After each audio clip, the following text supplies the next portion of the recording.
The dead ship's reactor came back online at the exact moment the hive declared the graveyard finally, completely, theirs. It happened during the ceremony, which made it worse.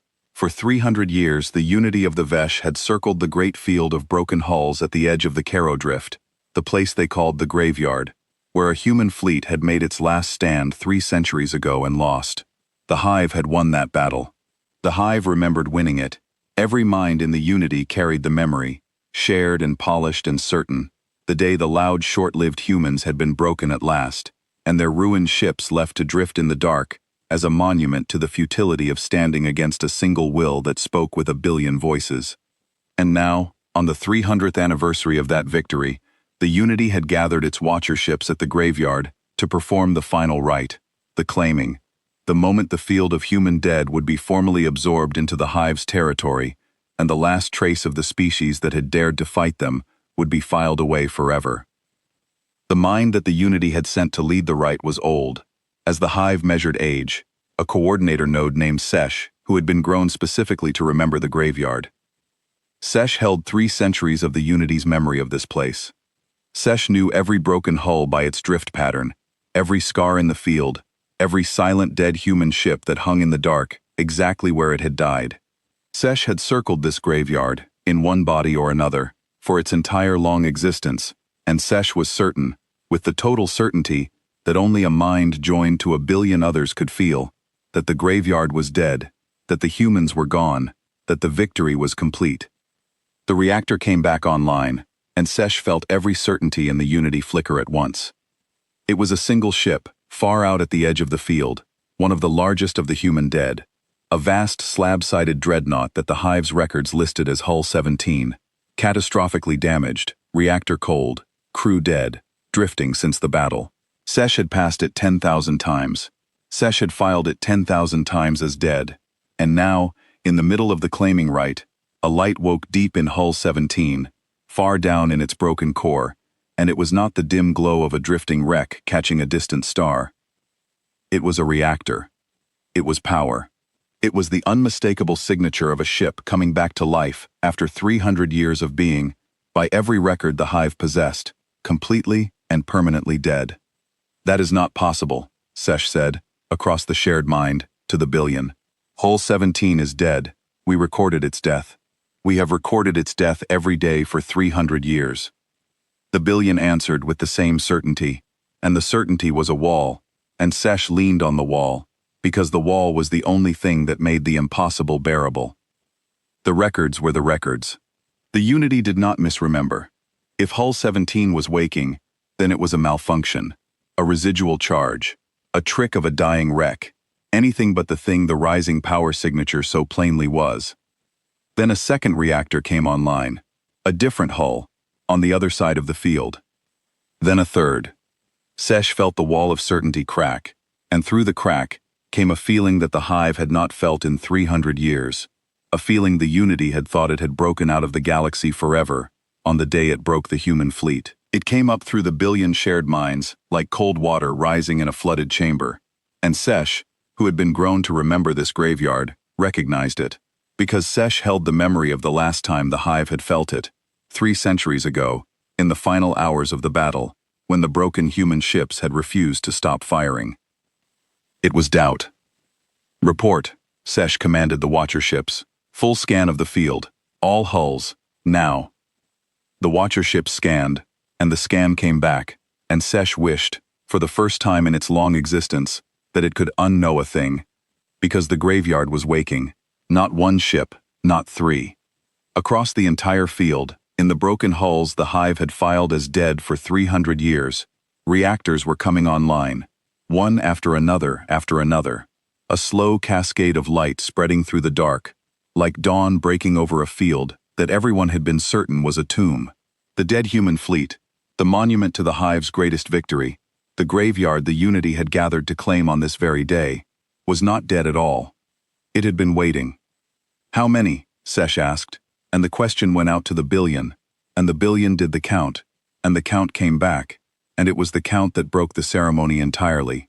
247 hulls, 247 human warships, every one of them filed as destroyed 300 years ago. every one of them now lit from within, with the rising glow of a reactor coming back to full power. Every one of them turning, slowly, in the dark, to point its long-dead prow toward the gathered watcherships of the Unity. Sesh understood, in that moment, three things, and each was worse than the last. The first was that the humans had not lost the battle 300 years ago, they had ended it.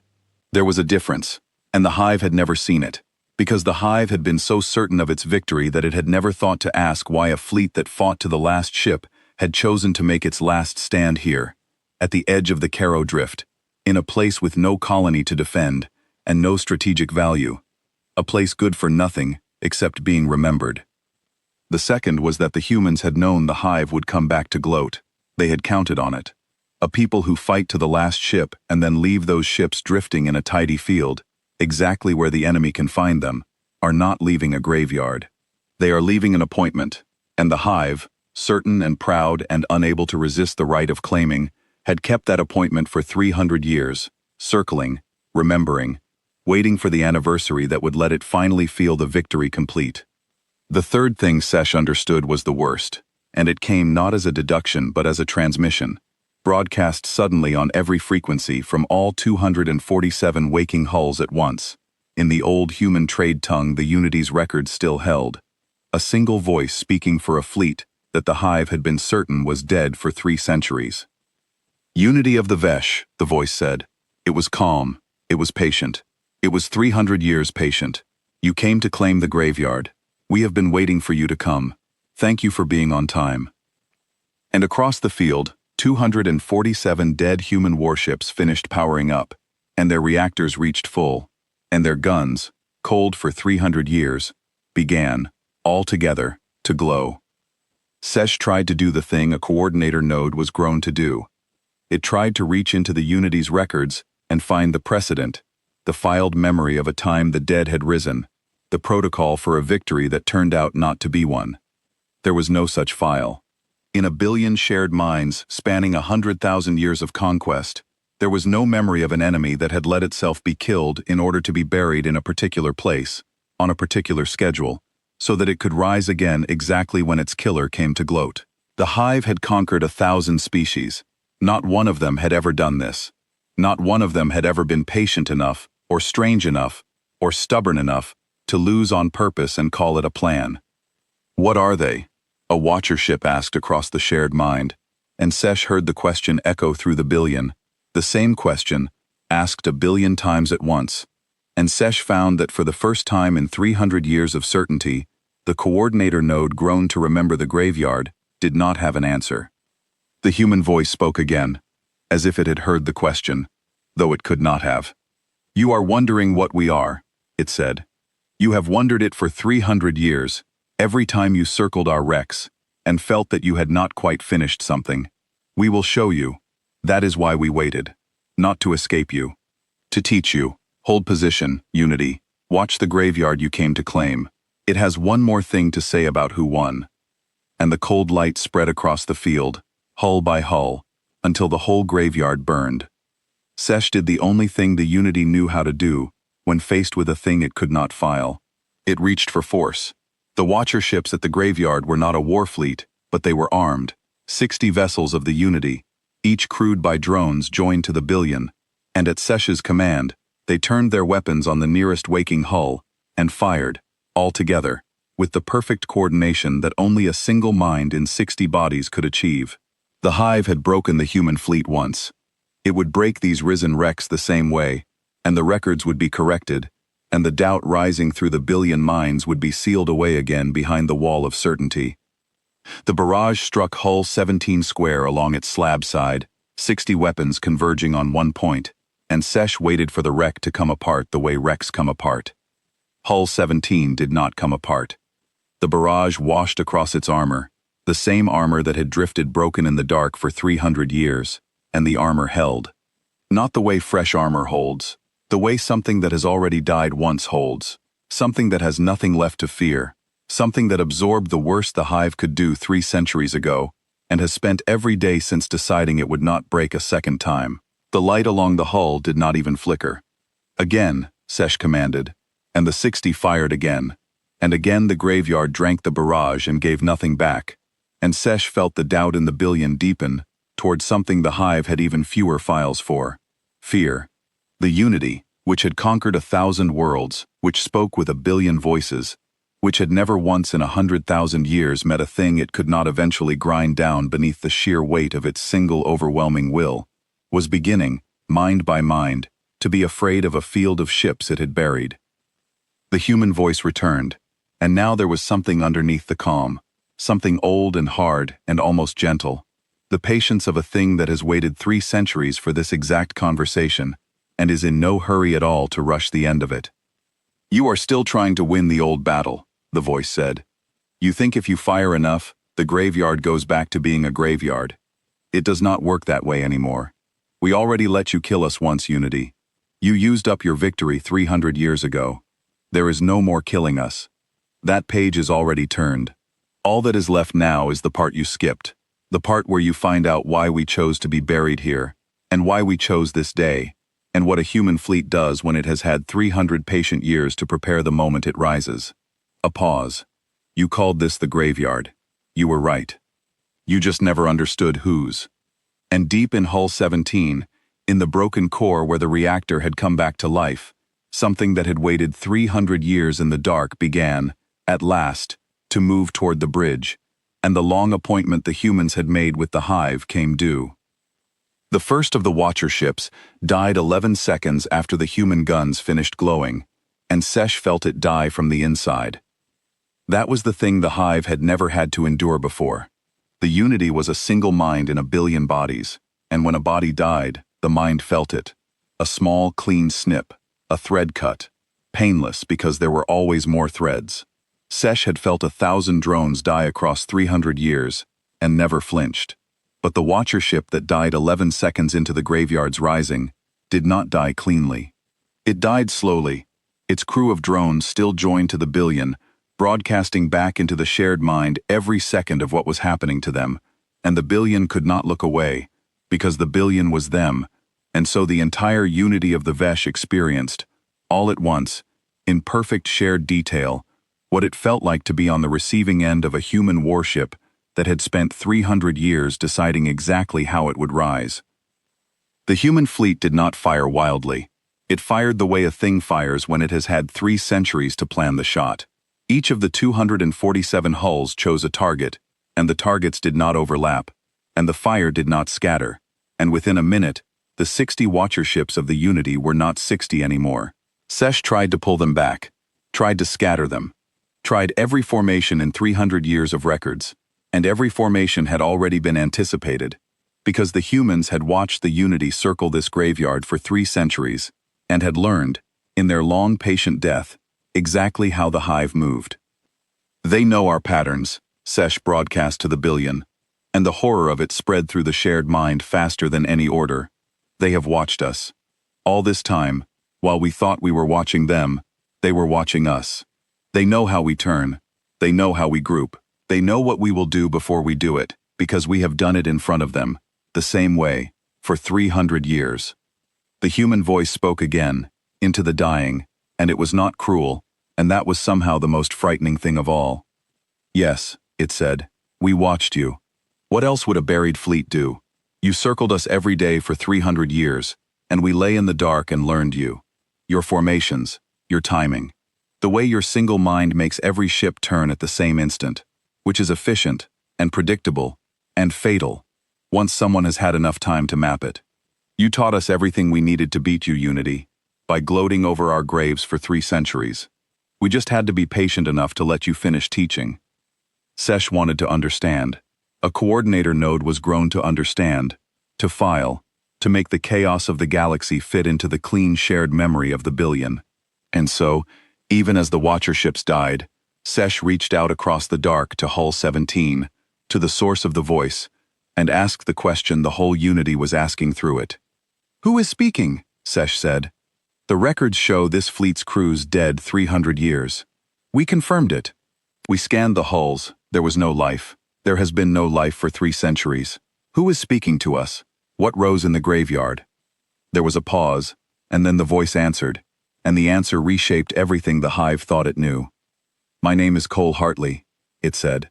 300 years ago, I commanded the fleet you broke at the Caro Drift. I was the last human alive in this field when the battle ended. I watched my ships die around me. I watched my people die, and then, when there was nothing left but my own hull and the certainty that you would come back to gloat, I made a choice. I powered down. I sealed myself in the deep core of Hull 17, in a stasis pod we had built for exactly this, and I went to sleep. And I set the fleet to wake on the 300th anniversary of the day you thought you won. I have been dead, by your reckoning, for 3 centuries.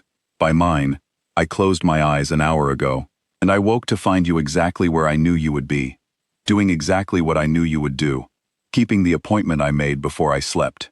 A pause. You did not beat a fleet 300 years ago, Unity. You beat a trap. It just took 300 years to close. Sesh reeled. The whole billion reeled with it. A single human, one mind, not a billion, one short-lived creature who should have died in a century at most, had chosen to sleep for 300 years in the broken core of a dead ship, alone, in the dark, surrounded by the corpses of his own fleet, on the gamble that his enemy's pride would bring it back to this exact spot, on this exact day. And the gamble had paid. The Hive had been so certain, so proud, so unable to resist the right of claiming, that it had walked into a 3-century-old trap set by a single sleeping man. You could not have known we would come, Sesh said, grasping for the wall of certainty, finding it crumbling. 300 years. You could not have known. I knew you, Hartley said simply. That is the whole of it. I did not need to predict the future. I only needed to understand you, and I understood you completely, because you spent the last battle telling me exactly what you were. You are a single will that cannot bear an unfinished thing. You cannot leave a victory uncelebrated. You cannot let an enemy's grave go unclaimed. I knew that the moment you broke my fleet, you would not be able to rest until you had come back and made the victory complete. So I gave you a victory you would have to come back for. And you did. Every year, you circled. And on the year I chose, you gathered. And you began the right.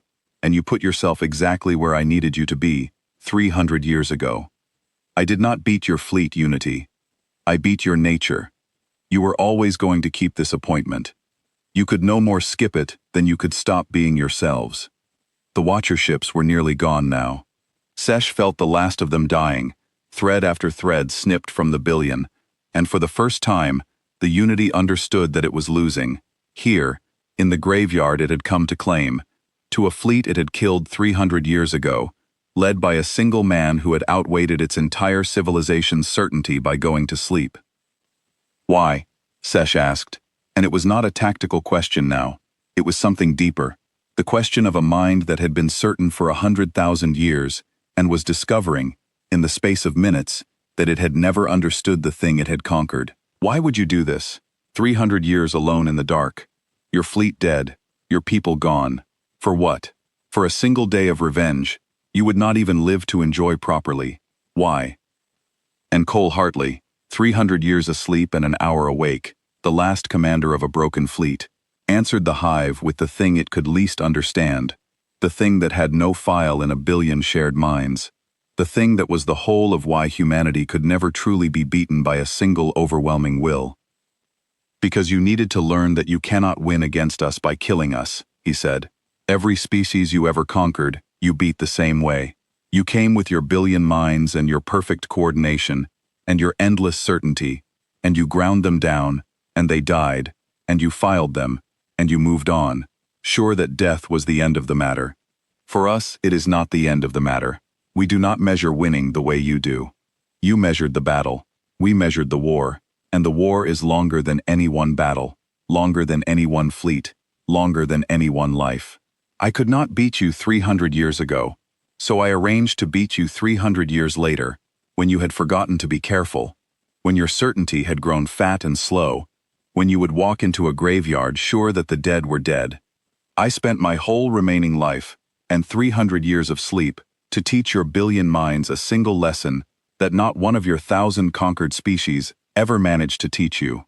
You can kill a human fleet. You cannot make it stop coming, even from the grave. Even after 300 years, it comes. The last Watcher ship died, and the graveyard was silent. And the unity of the Vesh, for the first time in 100,000 years, was afraid of the dead. But Sesh, even afraid, was still a coordinator node, still grown to find the answer, and it found, in the wreckage of its certainty, one thread of hope. 60 watcher ships were nothing. The unity was 1 billion minds and 10,000 fleets. Hartley had risen with 247 hulls, and they were terrible, and they were patient, and they knew the hive's patterns, but they were 247, and the unity, once it understood the threat, could bring against them a number so large that no patience and no planning could matter, a number that was the hive's truest weapon, the overwhelming uncountable mass of a single will spread across the whole galaxy. "You have woken your fleet," Sesh broadcast, to Hartley, to the graveyard, gathering the billion behind it, the certainty, rebuilding now around the one thing the hive had always been able to rely on. "And it is a great fleet, and a patient one, and we did not expect it. We grant you that. But you are 247, Commander. And we are the unity. We will summon the nearest war swarms. We will bring 10,000 ships, and then 100,000, and then more, until your 247 drown, in a number you cannot plan around, because no plan survives a tide. You have taught us a lesson. Now let us teach you the oldest one. There is no patience, and no cleverness, and no rising from the grave that can stand against enough." And the unity began to summon its war swarms, the call going out across the dark to 10,000 fleets, and the graveyard waited, and Cole Hartley, last commander of the dead, did not sound afraid at all. "I was hoping you would say that," Hartley said, "because you have misunderstood the trap again. You think the 247 are the trap. They are not. They are the bait. The trap is the thing you just did. You just called your fleets. You just told the whole unity exactly where to gather. And there is a reason, Commander Sesh, that I chose this graveyard, at the edge of the Caro Drift, in a place with no colony and no value, and nothing worth defending. There is a reason I made my last stand here 300 years ago, in a place good for nothing except being remembered." A pause, and the patience in his voice turned, at last, into something with an edge. "It is not good for nothing. It never was. Keep summoning your fleets, Unity. Bring them all. You are about to find out what this graveyard was actually for." The war swarms came, and they came in numbers that justified, for a moment, the hive's ancient confidence. Sesh watched them arrive across the dark, fleet after fleet answering the Unity's call, and the wall of certainty in the billion minds began, slowly, to rebuild itself. This was what the hive was. This was the truth that had conquered 1,000 worlds. One clever man and his risen fleet of 247 were a wound, a humiliation, a thing that would be remembered with discomfort. But they were finite, and the unity was not. Within an hour, 10,000 hive warships had gathered at the edge of the Caro Drift, surrounding the graveyard in a sphere so vast that the human fleet at its center looked like a handful of embers in the mouth of a furnace. Within 2 hours, the 10,000 had become 30,000. The war swarms kept coming. Sesh felt the billion minds settle back into the comfort of overwhelming mass, the one thing no enemy in 100,000 years had ever survived. "You see your error now," Sesh broadcast to Hartley, and the Unity's confidence carried in it. "You planned for the Watcher ships. You planned for our patterns. You could not plan for this. There is no formation you can hold against 30,000. There is no patience that outlasts a tide. Surrender your fleet, Commander, and the Unity will record that you fought well, and that will be the end of it. You made your point. You cannot make it twice." Hartley did not surrender. Hartley, instead, did something that made Sesh's borrowed certainty waver all over again. He laughed. A single short human laugh, 300 years old, broadcast into a sphere of 30,000 warships. "You still think this is a battle," Hartley said. "It was never going to be a battle. I have 247 ships. You have 30,000 and climbing. I am not going to outshoot you. I never planned to outshoot you. Listen to me, Sesh, because this is the part your billion minds need to hear clearly. I did not wake my fleet to fight yours. I woke my fleet to gather yours. Every ship you have brought to this graveyard, you brought because I made you afraid of 247 embers. You have pulled 30,000 of your warships out of the dark and packed them into one place. The one place in the whole galaxy I spent 300 years preparing. You have done exactly what I needed. You always do exactly what I need. That is what it means to understand a thing completely. There is nothing here, Sesh said, and the doubt was back, cold and rising. We have scanned this graveyard for 300 years. There is nothing but wrecks and dust and the edge of an empty drift. There is no weapon here. There is no trap. There is only your dead fleet and our living one, and ours is larger by 100-fold. You scanned the wrecks, Hartley agreed. You scanned my ships, and you found them dead, and you were right. For 300 years they were dead. But you never scanned the drift. Why would you? It is dust. It is nothing. The Caro Drift is the largest field of cold debris in this whole region. 100 million tons of rock and ice and shattered rubble. Worthless, valueless, good for nothing. That is exactly why I chose it. That is why I made my last stand here, in a place with nothing worth defending. Because I was not defending anything. I was hiding something. In the dust, in the nothing, in the one place your certainty would never bother to look twice. Sesh felt the entire unity turn its attention, all at once, to the Caro Drift, the vast cold field of debris that ringed the graveyard, the worthless dust the Hive had ignored for 3 centuries. And as 30,000 Hive warships scanned it together, with the full attention of 1 billion minds, the drift began, for the first time in 300 years, to give up what it had been hiding. The dust was not dust, or rather, the dust was dust, but woven through it, scattered across the whole vast field, disguised as rubble, cold and dark and silent for 3 centuries, were ships, not wrecks, not the dead hulls of the graveyard. These were intact, sealed, powered down to nothing, hidden in the debris the way a hunter hides in tall grass, and there were not 247 of them. Sesh felt the count begin, felt the 1 billion minds tally the new contacts as they lit one after another across the drift, and the count climbed, and did not stop. 300 years ago, Hartley said, while the count climbed, humanity did not send 1 fleet to the Caro Drift. We sent 2.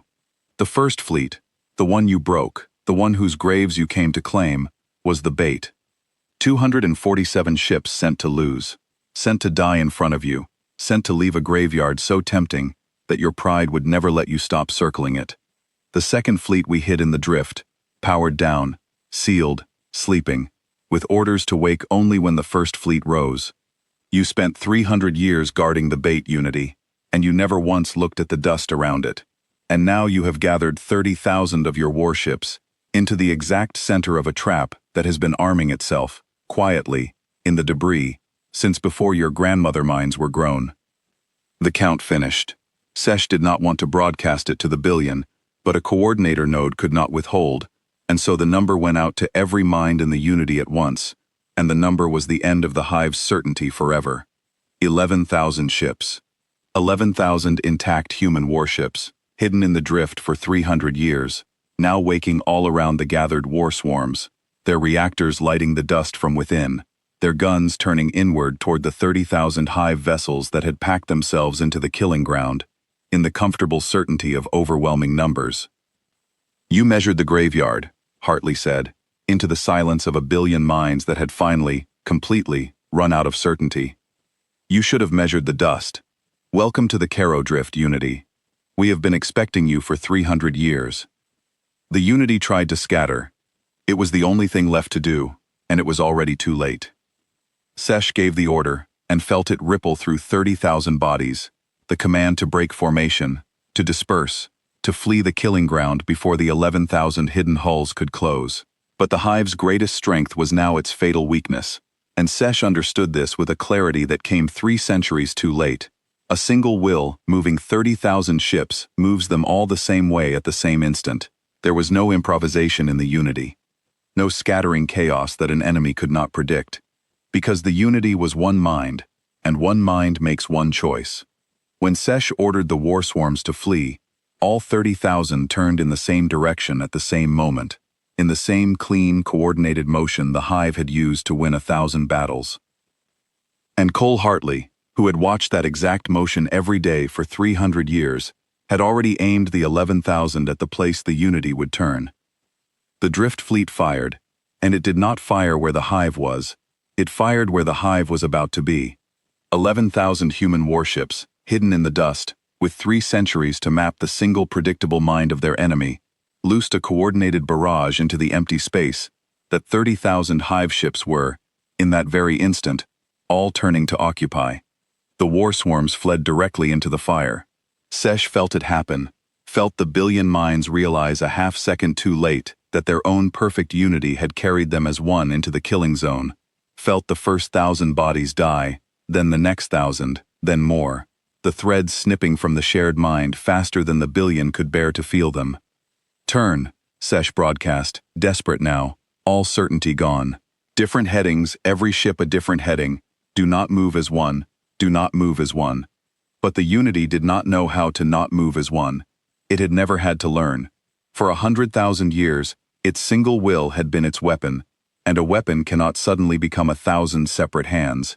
The war swarms tried to scatter, and could only scatter the way a single mind scatters, in patterns, in symmetries, in the clean, predictable shapes of one intelligence commanding many, and every pattern, every symmetry, every shape, had been studied for 300 years by a fleet that had nothing to do in the dark but watch and learn and wait. "You are trying to be unpredictable," Hartley said, almost gently, while the hive died around him. "You cannot. It is not in you. You are a single mind, Sesh, and a single mind, however large, can only ever make one decision at a time, and one decision can always be predicted, given enough patience. That is the flaw at the heart of you. That is the flaw at the heart of every empire that thinks unity is the same as strength. You traded away the one thing that might have saved you tonight, the messy, unpredictable chaos of many minds disagreeing, of ships choosing differently, of a fleet that even its own commander cannot perfectly predict. We kept that chaos. You called us disorganized for it, 300 years ago. You were right. We are disorganized. And it turns out that a thing you cannot predict is very hard to trap, and a thing you can predict, however vast, is only ever a larger target." Sesh felt the Unity's numbers fall, 30,000 becoming 20, 20 becoming 10, the overwhelming mass that had been the hive's comfort for 100,000 years, melting away in the crossfire of 2 human fleets that had spent 3 centuries preparing this exact moment.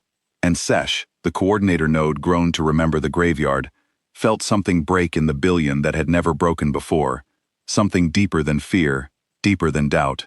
It was the certainty itself, the bedrock conviction that the Unity could not lose, that mass was destiny, that a single will spread wide enough could grind down anything in the galaxy given time. That conviction had survived 100,000 years, and 1,000 conquered species. It did not survive the Caro drift. "How long?" Sesh asked, across a billion shrinking minds, and the question was no longer tactical. It was the question of a thing that needs, before the end, to understand the size of its own mistake. "How long did you plan this? The 2 fleets, the bait, the drift, the 300 years. How long?" "My whole life," Hartley said, "and then 3 centuries of sleep on top of it. You want a number, Sesh, because numbers are how your kind makes a thing feel manageable. So here is the number. 341 years, from the night I conceived the trap to the moment you flew into it. 1 human lifetime of planning, and 300 years of patience to let it ripen, against 100,000 years of your certainty. And the lifetime won, because the lifetime understood the 100,000 years, and the 100,000 years never once bothered to understand the lifetime." A pause. "You had every advantage. Time, numbers, immortality. A billion minds. We had 1 mortal man who refused to be finished, and a fleet willing to die twice. It was never close, Sesh. You just could not see it, because you never learned to look at the dust. By the time the last of the war swarms died, the unity of the Vesh had felt something no hive in 100,000 years had ever felt, and Sesh could not stop feeling it, because Sesh was the part of the billion that had been grown to remember. It had felt itself become small. The 30,000 were gone. The drift fleet had not lost a single hull.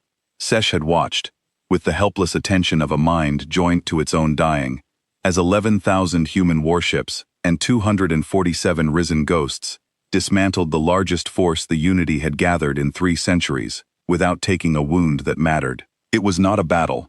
Hartley had told the truth about that, hours ago, before the trap sprang. It had never been a battle.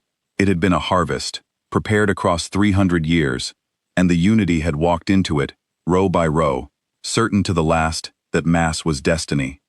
And now the graveyard was quiet, and the 11,000 and the 247 hung in the dark together, intact, patient, victorious. And Sesh, in the last surviving Watcher body, alone now, cut off from the war swarms that no longer existed, waited to die. It did not die. You are still alive, Hartley observed, on the open channel, to the single hive body drifting at the edge of the killing ground, the coordinator node. Sesh, I left you alive on purpose, the same way I left your civilization a graveyard to circle. You are going to carry this home. You spared me, Sesh said. It did not understand. There was no file for being spared. The Unity did not spare. It absorbed, or it erased. Why, you have beaten us. You have done in one night what no species in 100,000 years could do. You could finish it. The Unity is wounded now, truly wounded. You could press the advantage, summon your fleets, end us. Why spare the one mind that can warn the rest? Because warning the rest is the point, Hartley said. Listen to me, Sesh, because you are the messenger now, and the message matters more than the battle. I did not do this to destroy the Unity. I did it to teach the Unity. There is a difference, and it is the whole difference between your kind and mine. You destroy. You conquer a world and you absorb its minds and you erase what it was, and you move on, certain that the matter is closed. We do not work that way. We would rather you live, and remember, and tell every mind in your billion exactly what happened here, so that the lesson spreads further than any fleet could reach. A dead Unity learns nothing. A wounded Unity that understands why it was wounded, that is worth 300 years. Sesh felt the words settle into the billion, carried by its own shared mind, spreading to every node of the Unity across the galaxy. The hive was hearing this, all of it. Through Sesh, the whole civilization was experiencing the fall of the war swarms and the voice of the man who had planned it.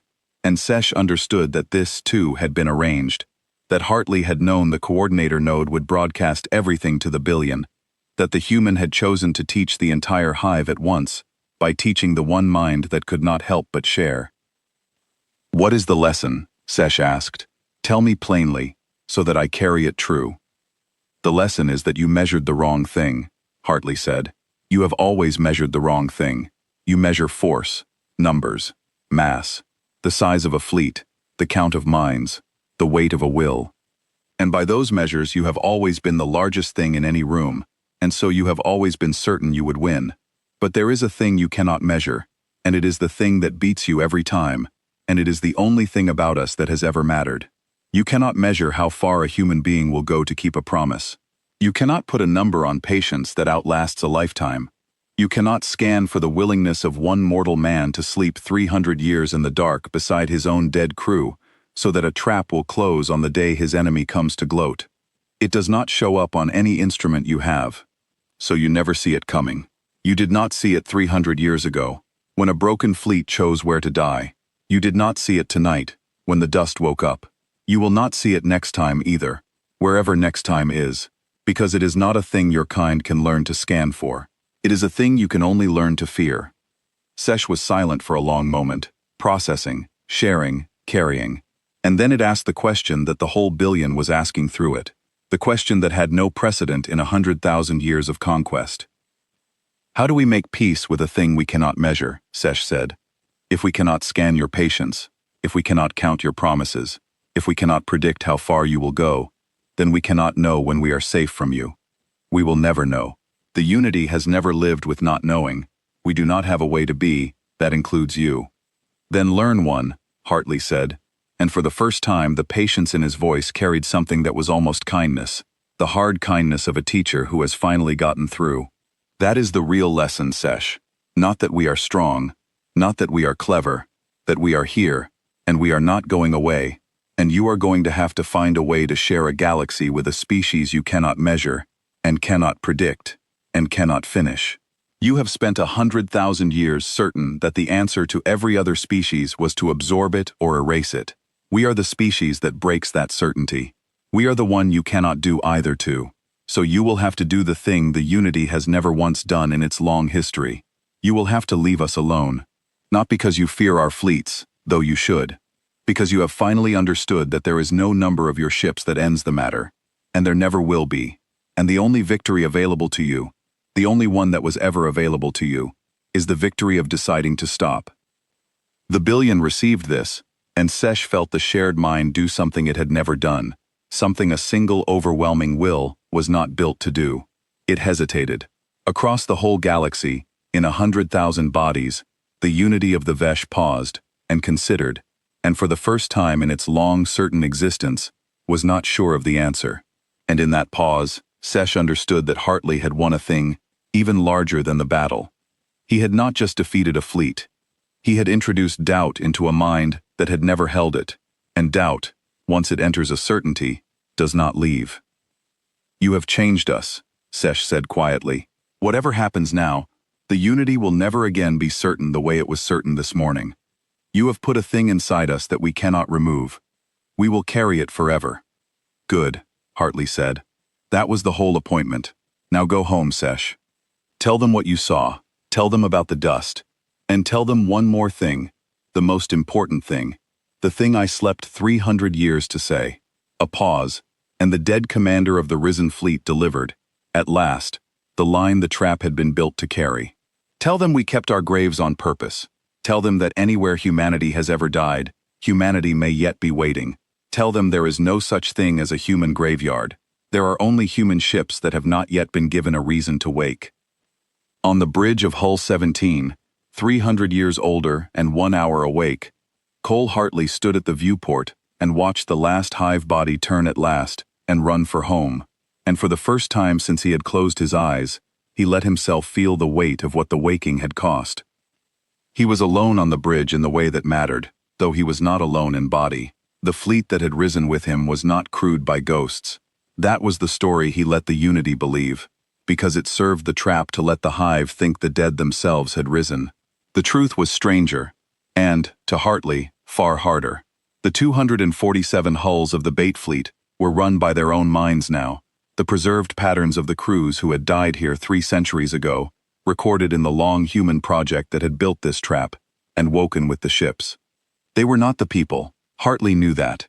They were the careful copies of the people, the saved shapes of men and women he had served beside and watched die, brought back to do the one last duty their living selves had volunteered for before the end. He commanded them, and they answered in the voices he remembered, and he could not let himself believe they were truly his crew, because if he let himself believe it, the grief would unmake him, and he had a trap to close. But the 11,000 in the drift were different. The 11,000 were alive. Real crews, the descendants of the people who had hidden them, generations of humans who had kept the secret of the Caro drift across 3 centuries, who had crewed the hidden fleet in shifts down the long years, who had been born and lived and died in the dust, guarding a trap they would never see spring, so that one day, a sleeping admiral would wake and find his second fleet ready. Hartley had spoken to their commander an hour after waking, a calm woman named Grace Tully, whose family had crewed the drift fleet for 9 generations, and she had told him, simply, that the secret had been kept, that the promise had been honored, that the humans who hid the fleet had never once, in 300 years, been tempted to use it early, or move it away, or give up the long cold watch. My great-grandmother told me about you, Grace Tully had said, and her great-grandmother told her. We grew up on the story of the admiral who slept in the graveyard so the trap could ripen. We did not know if it was even true, some of us. 300 years is a long time to guard a thing you have never seen wake. But we kept the watch, because that was the promise. And humans keep the promise. Even the ones made by people 3 centuries dead, even to people 3 centuries asleep. She had paused. Welcome back, Admiral. We held the line. All of us. For 300 years we held it. Hartley had not been able to answer her for a while. The weight of it had been too large. 9 generations of human beings, born and dead in the dust of a worthless drift, keeping faith with a promise made before any of them existed, to a man none of them had ever met, so that the unity of the Vesh would learn, on this one night, that there was no such thing as a finished human. It was the most human thing he had ever heard, and it had nearly broken him. the way the truest things do. Now, watching the last hive body run, Hartley understood that the trap had done more than he had dared to plan. He had built it to teach the Unity a single lesson, to break its certainty, to buy humanity a peace through fear. He had not let himself hope for more than that. But Sesh's hesitation, the pause that had rippled through a billion minds, that was something he had not planned and did not fully understand, and he turned it over carefully, the way he turned over everything, because 300 years of sleep had taught him that the things you do not plan are often the things that matter most. The hive had not just been beaten, it had been changed. And a changed enemy, Hartley knew, was worth more than a destroyed one, because a destroyed enemy teaches nothing to the ones who come after, and a changed enemy carries the lesson into every corner of itself, and the lesson goes on working long after the fleets have gone home. He keyed the channel to Grace Tully and the 11,000. "It is done," he said. "The Unity is running, and it is carrying the lesson, and it will not test us here again, not for a very long time, perhaps not ever. You have all done a thing your ancestors will be remembered for as long as there are humans to remember. The watch is over. The drift is yours to leave." "And you, Admiral," Grace Tully said. "What about you? The Bait Fleet, Hull 17. What happens to the ships that rose with you? To the crews that were saved into them?" Hartley looked around the bridge, at the consoles run by the careful copies of people he had loved, the saved shapes answering in remembered voices, doing the last duty their living selves had chosen. And he made the decision he had been putting off since the moment he woke, the decision that was the real reason he had insisted on commanding the Bait Fleet himself, rather than waking in the drift with the living. "They go back to sleep," he said quietly. "They volunteered for one duty, 300 years ago, to die as bait, and to rise once, and to close the trap. They have done it. They are not the people anymore. They are the saved shapes of the people, and it would not be a kindness to keep them running, awake, grieving for lives that ended 3 centuries ago. They earned their rest. I will set the Bait Fleet to power down, and I will let them sleep again, this time for good, in the graveyard they earned. The graveyard is real, Grace. It was always real. It is just that the dead chose when to be dead." There was a silence on the channel, and then Grace Tully, 9 generations into a promise, asked the question that mattered most. "And you, Admiral," she said again, gently, "you are not a saved shape. You are the man himself. You slept 300 years in the body. You do not have to power down with the Bait Fleet. You can come with us. You can come home, to a humanity that has grown and spread and remembered you, to people who would give anything to thank the Admiral who slept in the graveyard. You do not have to go back into the dark. Come home, sir. 300 years is enough. Come home." And Cole Hartley, who had been certain, for 300 years of sleep and 1 hour of waking, that he would set the trap and close it, and then power down with his saved crew, and let the long story end, found that the offer of home undid something in him that the whole battle had not touched. He did not answer Grace Tully at once. He told her he needed a little time, and she granted it, the way you grant time to a man who has slept 3 centuries and woken into a galaxy that has gone on without him. And Hartley stood on the bridge of Hull 17, among the saved shapes of his old crew, and looked out at the graveyard, and let himself think, for the first time, about what coming home would actually mean. He had not planned to survive this. That was the truth, at the center of him.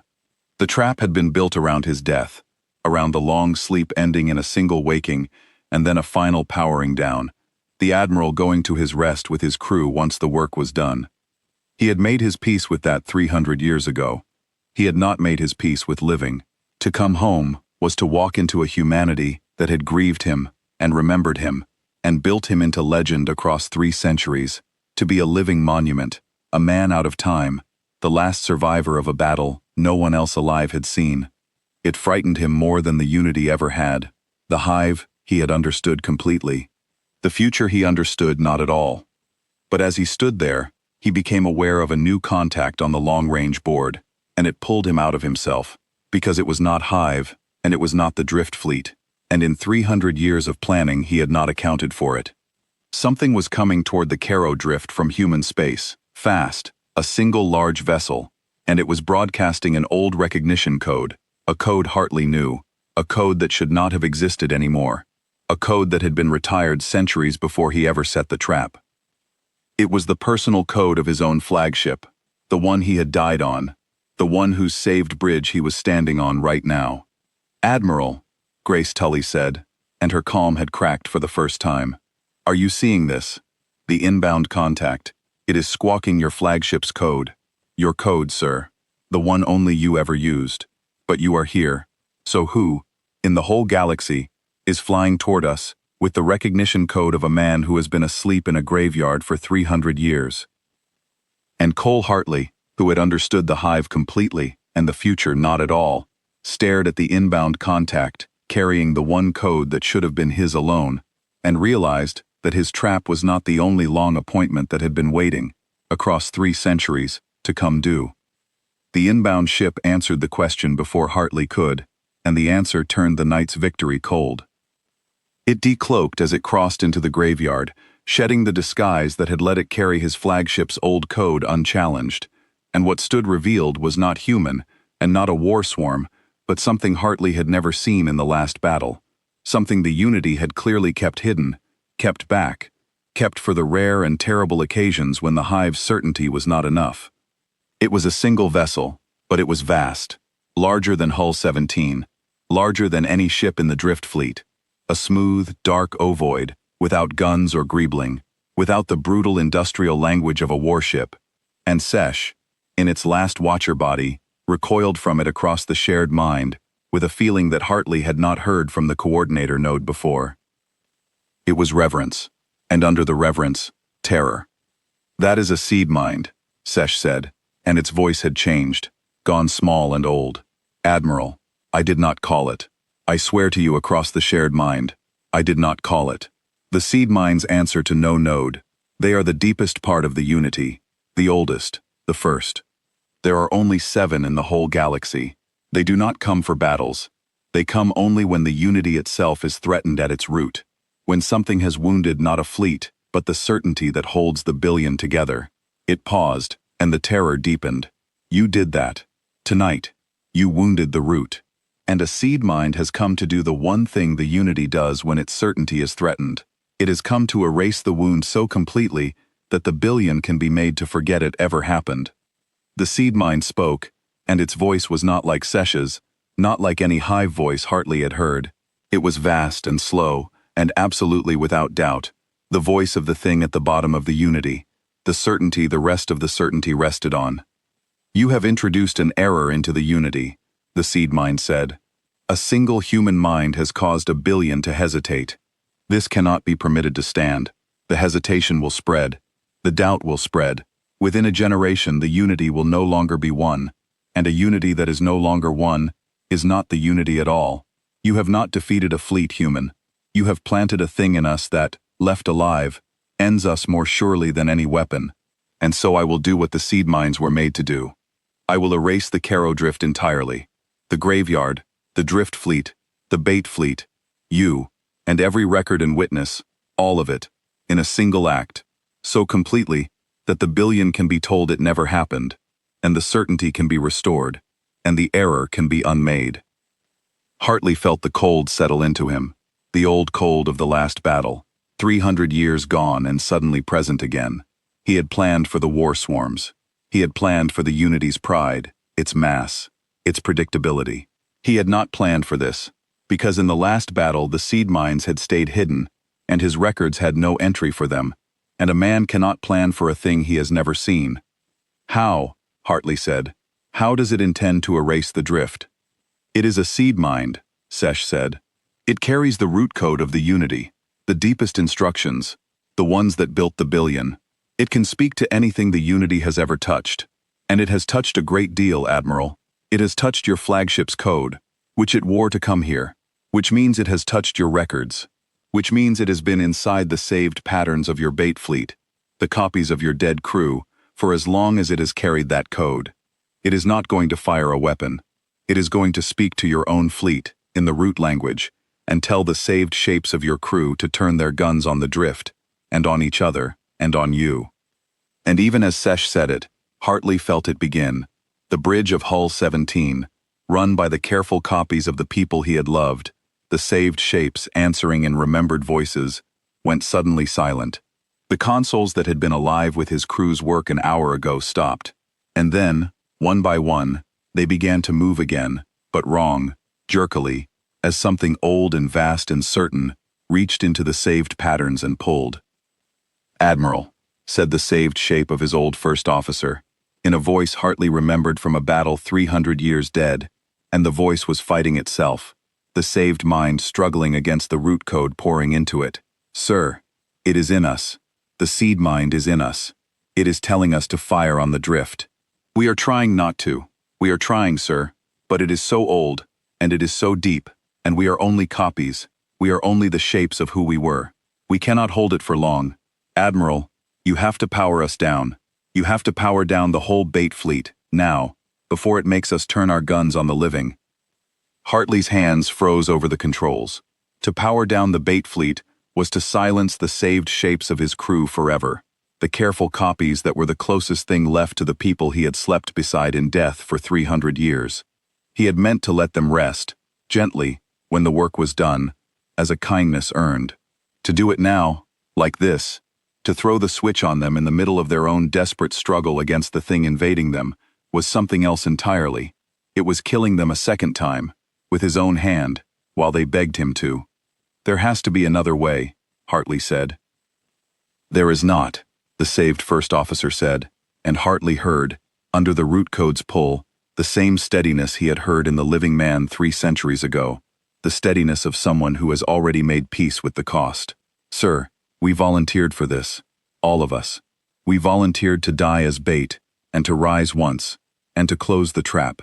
We did not volunteer to become the weapon that kills the people we died to protect. Do not let the seed mine turn us into that. Power us down.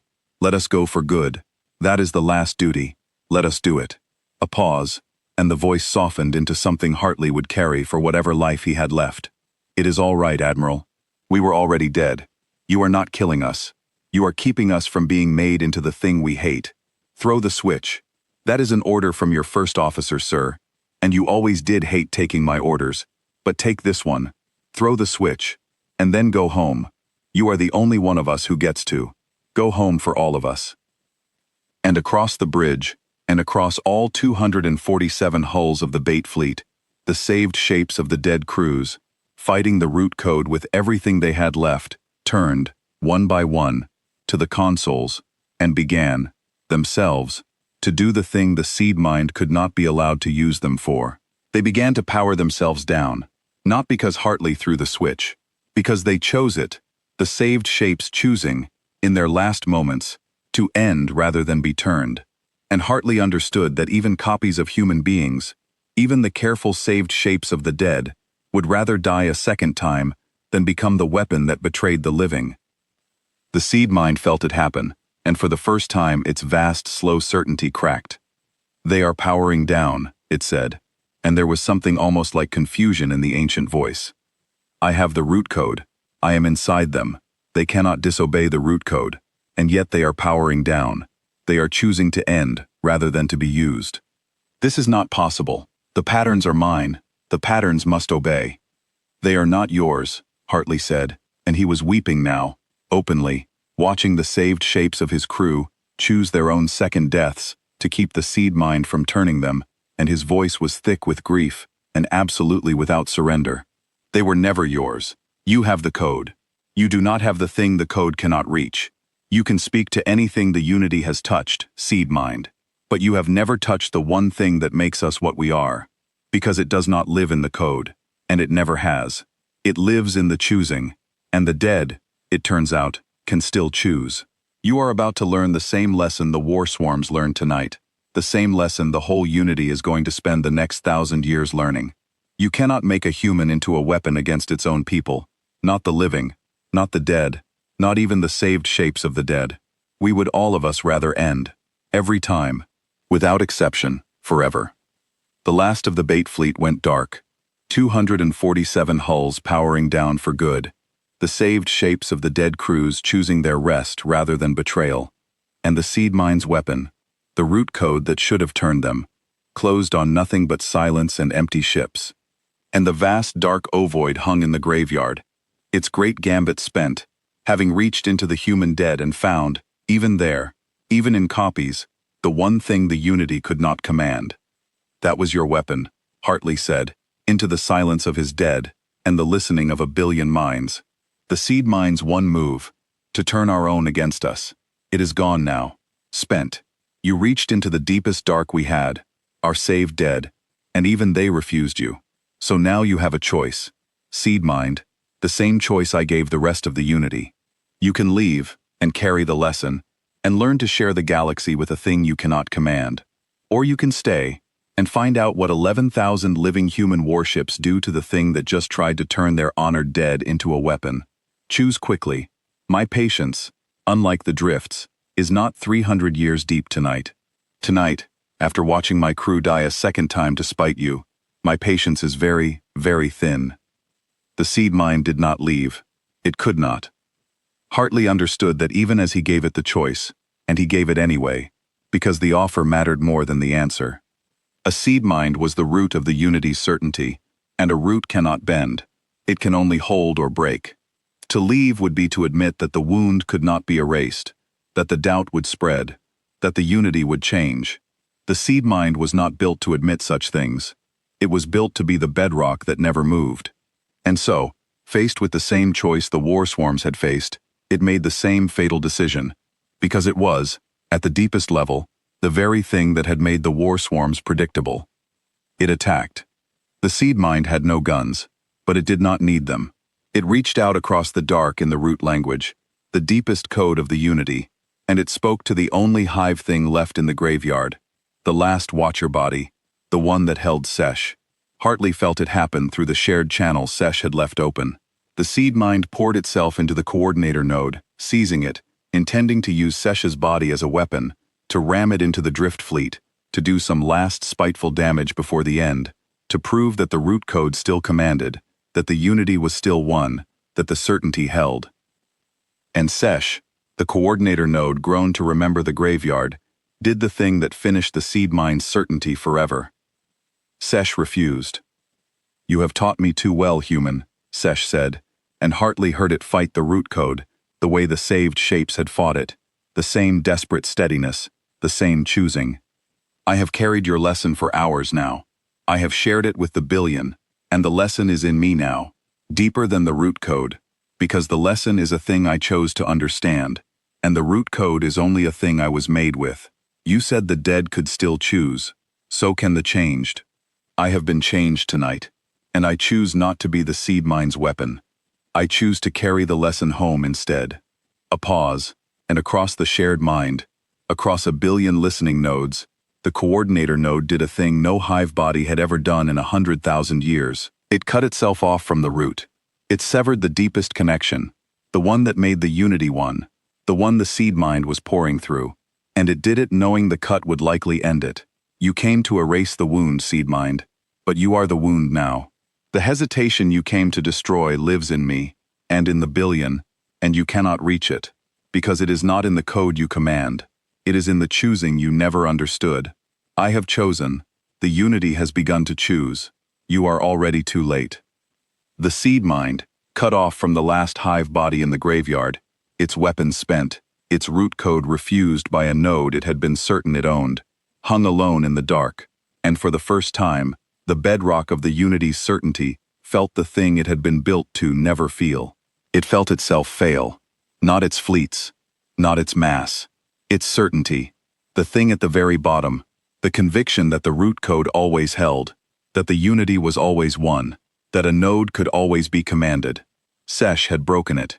A single coordinator node, changed by a single human lesson, had refused the root, and in refusing it, had proven that the Unity could fracture, that the doubt could spread all the way down, that even the deepest certainty was not safe.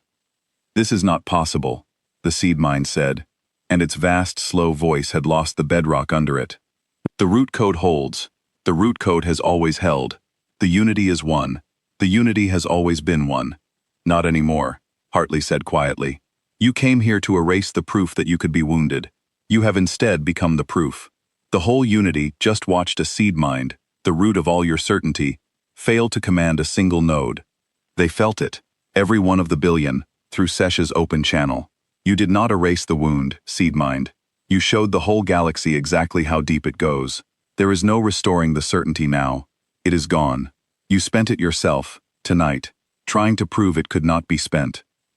And the 11,000 living human warships of the Drift Fleet, who had held their fire through the whole long conversation, who had waited with 3 centuries of patience for the order, finally received it, and they closed on the Seedmind from every angle at once, 11,000 guns turning inward on the single dark ovoid that was the root of 100,000 years of conquest.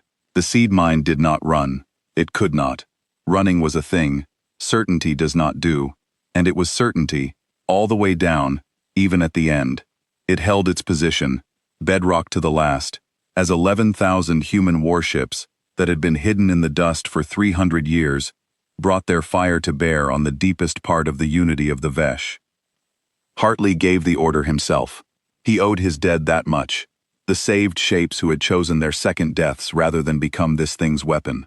He gave the order and the Drift Fleet fired, and the Seedmind, the root of all the Unity's certainty, the thing that had come to erase a wound and had instead become one, came apart in the light of 11,000 human guns, and the graveyard at the edge of the Caro Drift, where humanity had died 300 years ago to set this exact trap, claimed the deepest part of the enemy that had thought the dead were dead. The dark went quiet, the Seedmind was gone, and across the galaxy, in a billion bodies, the unity of the Vesh felt the bedrock of its certainty vanish, and knew, all at once, in a way no message could ever undo, that the human species could not be commanded, could not be erased, could not be finished, not its living, and not its dead, and not even, when it came to it, the enemy it had managed to change. Sesh, severed from the root, drifting alone in its dying watcher body, spoke one last time, on the open channel, to the man who had taught it the lesson it had chosen over its own civilization's deepest code. "It is done," Sesh said. "The Seedmind is gone. The unity is fractured. We will spend 1,000 years learning what you taught us tonight, and we will never again be certain the way we were this morning. You have changed us at the root, Admiral, where no fleet could ever reach. I do not know what the unity becomes now, but I know it will never again come for a human graveyard, because it will never again be certain the dead are dead." A pause, and the coordinator node, grown to remember, gave its last gift, the truest record it would ever keep. "I will carry it home, what is left of me. All of it. I will be the file that cannot be erased. That is the duty I choose. Thank you for teaching me how to choose it." And the last hive body in the graveyard went dark, having chosen, at the very end, to be human in the only way that had ever mattered. The graveyard was quiet in a way it had not been quiet in 300 years, and Cole Hartley stood on the bridge of a ship full of his dead, and understood that the long appointment was finally, completely over.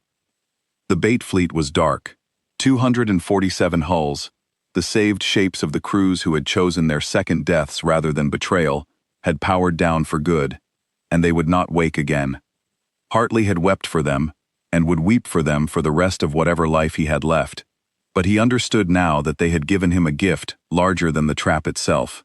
They had shown the Seedmind, and through it the whole unity, that there was no part of humanity the hive could command, not the living, not the dead, not even the careful copies of the dead. The lesson had needed that final proof, the proof that only the saved shapes could give, and they had given it freely, and now they could rest. The Drift Fleet held its formation around the graveyard, 11,000 living human warships, and the generations of crews who had kept the secret of the Caro Drift across 3 centuries. Grace Tully's voice came across the channel, steady again, carrying 9 generations of a kept promise. "It is over, Admiral," she said. "The Seedmind is gone. The Unity is in retreat across the whole region. We are tracking their fleets pulling back from a dozen systems, fast, like something that has had a certainty broken, and does not yet know how to act without it." The coordinator node, Sesh, made it out before its body died, transmitted its full record to a relay, and then went dark. "The lesson is loose in the galaxy now. It will not be called back." A pause. "You did it, sir. 300 years and 1 life of planning, and you did it." The Caro Drift held. "We did it," Hartley said. You did it as much as I did, Grace. More. I slept through the hard part. You and your people stayed awake for 300 years, guarding a trap you never saw spring, keeping faith with a promise made before any of you were born. I set the appointment. You kept it. That is the harder thing, and the rarer one.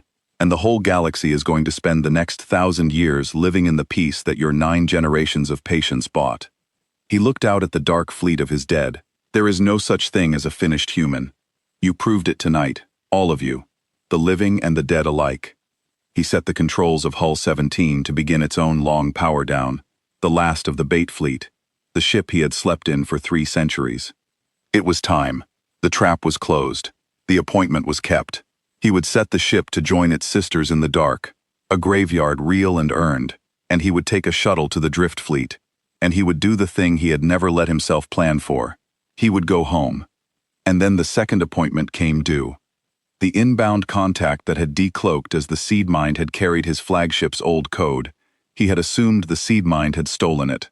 But as Hull 17 powered down, a small signal reached Hartley from the wreckage of the seed mind's ship. Faint, human, broadcasting on a private frequency only he would recognize, carrying not the flagship's recognition code, but something older and more personal, a recognition phrase he and one other person had shared 300 years ago, a phrase no record held, a phrase that lived only in the memory of 2 people, one of whom was him. Hartley's breath stopped. "Identify," he said, and his voice was not steady at all. The signal resolved into a voice, weak, exhausted, 300 years old and an hour awake, the way his own was. "You always were slow on the uptake, Cole," the voice said. "I have been waiting 300 years to say that to you, and you are going to let me enjoy it. It is me. It is Maddie. I did not die in the last battle. I did what you did. I slept." Hartley gripped the edge of the console. Madeline Frost, his second in command, the one who had helped him design the trap, 341 years ago, the only other person who had known the full shape of it. She had taken a second flagship, he remembered now, in the last battle, a ship that had been recorded lost with all hands, a ship whose wreck had never been found because, Hartley understood now with a slow rising wonder, it had never been a wreck at all. "You built a second trap," Hartley said. "You hid yourself the way I hid myself. You slept." "We did not trust one trap to a single sleeper," Maddie said, and even exhausted, even 3 centuries old, her voice carried the dry steadiness he had served beside, and he admitted to himself now, missed for an hour that felt like the 300 years it truly was. "What if your stasis failed? What if Hull 17 drifted out of position? 1 sleeper is a hope, 2 is a plan. So I took my flagship and I hid in deep stasis, along the Unity's likely reinforcement route, set to wake if I detected a seed mind moving toward the Caro drift, because we always knew that if the trap worked too well, the Unity would send its deepest weapon to erase the wound. I woke when the seed mind passed me. I followed it in. I could not fight it, so I let it wear my dead ship's code, and I rode in its shadow, and I waited for the moment it spent itself." A pause, and her voice gentled. "It spent itself, Cole. On your dead, who would not be turned. So I disabled it from inside, while it was distracted being beaten by men 3 centuries in their graves. We closed it together, the way we planned everything, together." Hartley laughed, and it broke halfway into something else, and he did not care. 300 years he had been certain he was the last. 300 years he had made his peace with sleeping alone in a graveyard, and powering down alone when the work was done. And the work was done, and he was not alone, because Madeline Frost had refused, the way he had refused, the way the saved shapes had refused, the way the whole stubborn species refused, to let the matter end while there was still a way to keep the promise. "You are alive," he said. "After everything, you are alive. I am alive," she said, "and so are you. And the trap is closed, and the Unity is broken at the root, and there is a galaxy out there that has spent 300 years thinking we were a graveyard, that is about to find out 2 of the graveyard's keepers walked out of it alive." A pause. "Grace Tully tells me you were going to power down with the bait fleet, that you had not planned to come home. Is that true, Cole?" Hartley looked at the dark hulls of his dead, at the 11,000 living ships of the drift, at the quiet graveyard where humanity had died 300 years ago to set this exact trap, and he found that the answer had changed in the last 5 minutes. The way the most important answers always change, when you discover you are not as alone as you believed. It was true, he said. An hour ago, it was true. I had made my peace with being the last. But you are not supposed to power down alone, Maddie. That was never the plan. The plan was always together. He set the controls of Hull 17 to finish its rest, gently, joining its sisters in the dark, and he turned for the shuttle bay, and for the first time in 300 years and 1 hour, Cole Hartley felt the future open in front of him, not as a thing to fear, but as a thing to walk into. Bring your shuttle into the drift fleet. We are going home. Both of us, for all of them. Madeline Frost's shuttle docked with the drift fleet's flagship an hour later, and when she stepped through the airlock and Hartley saw her face for the first time in 300 years, neither of them said anything at all for a long moment. There was nothing to say that the silence did not say better. Two people who had designed a trap across one lifetime and slept 3 centuries to spring it, who had each been certain the other was dead, stood and looked at one another in the light of a fleet that had kept their secret for 9 generations, and the weight of it was too large for words, so they let it be too large, and simply stood. It was Grace Tully who broke the silence, gently, because someone had to, and because she had spent her whole life inside this story and understood better than anyone what she was witnessing. Admiral Hartley, Admiral Frost, she said, on behalf of the 9 generations of the Caro Drift, the families who kept the watch, the crews who were born and died in the dust guarding your trap, I want you to know something. We did not know, most of the time, whether you were even real. 300 years is a long time to guard a grave on the word of your great-grandparents. There were years we doubted. There were years the watch felt like a story we told ourselves to make the dark bearable. But we kept it. And tonight the story walked out of the graveyard alive, both of you, and every doubt of 9 generations was answered at once. Her voice caught. You are not just our admirals. You are the proof that the promise was real. That is a gift you have given us, that is larger than the battle. You have made 300 years of faith mean something. Hartley found he could not answer her either, so Madeline did, in the dry, steady voice that 3 centuries of sleep had not touched. The faith was always the real weapon, Commander Tully, she said. Cole and I built a clever trap, but a clever trap is just a machine. It does nothing on its own. It needed people willing to keep it for 300 years, people who would guard a grave and crew a hidden fleet, and pass the watch down through 9 generations, without ever seeing why it mattered. That is the part that beat the unity, not the trap, the keeping of it. The Hive could have built the same trap, if it had thought of it. What the Hive could never build is a people who would keep faith with a promise for 300 years, on nothing but the word of the dead. She looked at the assembled crews of the drift fleet. You did not guard our trap. You were our trap. The deepest part of it. The part the Unity could never have seen coming, because the Unity has never once understood what a human promise is worth. The drift fleet turned for home.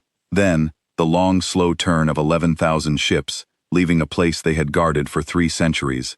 And as they turned, Hartley asked for one last thing, and Grace Tully granted it. The whole fleet held station, one final time, around the dark graveyard, around the powered-down hulls of the bait fleet, and the saved shapes of the dead who slept in them for good now, and the names were read. Every name. All the crews of the fleet that had died at the Caro Drift 300 years ago, and all the crews of the bait fleet who had risen and chosen their second deaths tonight. Every name read aloud into the dark, by the living descendants of the people who had hidden in the dust to honor them. It took hours. No one hurried it. The Unity had let 10,000 convoys die unmarked across the dark for 100,000 years. Humanity did not let its dead pass unnamed, not the ones who died once, and not the ones who died twice. When the last name was read, Cole Hartley spoke. To the graveyard, to his dead, to the saved shapes who had chosen rather than be turned. You volunteered for one duty, he said, to die as bait, and to rise once, and to close the trap. You have done it. You have done more than it. When the seed mind reached into you with the deepest code the Unity possessed, and tried to turn you into the weapon that would kill the living, you chose, every one of you, to end rather than to be that weapon. You taught the Hive the last and hardest part of the lesson, the part only the dead could teach. That there is no part of us that can be commanded. Not even the saved shapes of us. Not even the dead. Rest now. The appointment is kept. The graveyard is yours, earned twice over, and there is no such thing as a human graveyard, because you have proven, twice, that the dead are only ever sleeping. Sleep then. You have earned it more than any people who ever lived. We will carry the rest. The graveyard did not answer, because the dead were dark now, resting for good. But the 11,000 living ships of the drift fleet answered, all together, in the old way, a single signal sent into the dark over the powered-down hulls, the oldest human salute there was, and then the fleet turned, fully, and began the long voyage home, leaving the Caro drift quiet behind it, for the first time in 300 years. Hartley and Frost stood on the flagship's bridge and watched the graveyard recede, the place where they had died 3 centuries ago, the place where they had chosen to be buried so that they could choose to rise, the place where, tonight, a single sleeping man and his dead crew and a woman who had refused to let one trap stand alone had broken the root of 100,000-year certainty. Word of the Caro drift reached human space ahead of the fleet, carried on the relay Sesh had used to transmit its final record, and by the time the drift fleet crossed into settled systems, the whole of humanity already knew. They knew that the graveyard had risen. They knew that the Unity had come to claim it, and had instead been broken at its root. And they knew, most of all, the names of the 2 admirals who had slept 300 years to keep an appointment, and who had walked out of the graveyard alive. The galaxy that had spent 3 centuries believing the Caro drift was a monument to humanity's defeat, learned, in a single night, that it had always been something else, that it had never been a graveyard at all, that it had only ever been the longest and most patient ambush any species had ever set, waiting 300 years for the day its enemy's pride would finally bring it home. The humanity that the 2 admirals returned to was not the one they had left. 300 years had passed. The worlds they had known were grown beyond recognition. The people they had served with were centuries dead. The war they had fought was a thing of legend taught to children. Hartley had feared this more than he had feared the seed mind, the prospect of waking into a future with no place for a man out of his own time. But he found, in the weeks after the fleet came home, that the fear had been misplaced, because the humanity of 300 years later was still, underneath everything, the same stubborn species that had hidden a fleet in the dust for 9 generations, on the word of the dead. They did not treat Hartley and Frost as relics. They treated them as proof. The 2 admirals who had slept 3 centuries to keep a promise became, almost at once, the living argument for the thing humanity most needed to believe about itself, the thing the Caro drift had carved into the galaxy in a single night, that the species did not quit, that it kept faith across spans of time that should have made faith impossible, that there was no defeat final enough and no grave deep enough to make a human stop coming. Children learned the names of the drift families now alongside the names of the admirals. The 9 generations who had kept the watch were honored as much as the 2 who had slept, because Madeline Frost insisted on it in every telling, that the keepers mattered as much as the sleepers, that the promise kept was worth as much as the trap sprung. And Sesh's record, the coordinator node's final transmission, became the strangest and most valued document of the age. For the first time in 100,000 years, humanity had a true account of the Unity from the inside, the testimony of a hive mind that had been changed, that had chosen, that had severed itself from the root rather than be made a weapon. It was studied, and argued over, and treasured, because it proved a thing humanity had hardly dared hope. The enemy could be changed, not just beaten, changed, and a changed enemy, Hartley had said on the night of the battle, was worth 300 years. He stood, one evening some months after the return, with Madeline Frost on the surface of a human world he had never seen, under a sky full of stars that no longer belonged to the Unity in the way they once had, and he thought about the long appointment, and the keeping of it, and the cost. The dead slept in the Caro drift, honored, at rest. The Unity pulled back across the dark, carrying its broken certainty. And he was here, against every plan, alive, not alone, in a future that had found a place for him after all. "Do you regret it?" Madeline asked him. 300 years, the dead, all of it. "Do you regret what we built?" "No," Hartley said, and he was certain of it, the way he had been certain of so little since waking. "We taught a thing that had conquered 1,000 worlds, that it could not conquer us, not our living, and not our dead, not by force, and not by patience, and not by the deepest weapon it had. We did it without becoming the thing it was, and we are both still here to see what comes next. He looked up at the stars. No, I do not regret it. I would sleep another 300 years to do it again, but I am glad, this time, that I do not have to. Hull 17 powered down behind him, the last of the bait fleet joining the long-honored dark, the graveyard at the edge of the Caro Drift settling at last into the rest it had earned 300 years ago, and postponed for one terrible, magnificent night. And Cole Hartley and Madeline Frost, the last commanders of a fleet that had chosen where and when to die so that it could choose where and when to rise, walked out of the graveyard alive, into a galaxy that would tell the story of the Caro Drift for as long as there were humans to tell it. Far out in the dark, the unity of the Vesh pulled back from a dozen systems, and kept pulling back, and would keep pulling back for 1,000 years, carrying in every one of its billion minds the lesson a single sleeping man and his dead crew had taught it on the night it came to claim a graveyard. It had measured the wrong thing. It had always measured the wrong thing. It had counted the ships and the mines and the mass, and it had never once been able to count the only thing that mattered, the thing that had no number, the thing that slept 300 years in the dark and woke exactly on time and would rather die twice than be turned against its own.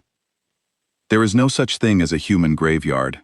There are only human ships that have not yet been given a reason to wake.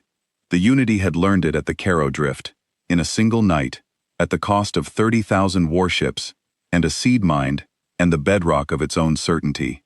And the dark, which had belonged to the hive for 100,000 years, belonged to it no longer, because the dark, the Unity finally understood, was full of patient human dead, and the patient human dead, it turned out, were only ever sleeping.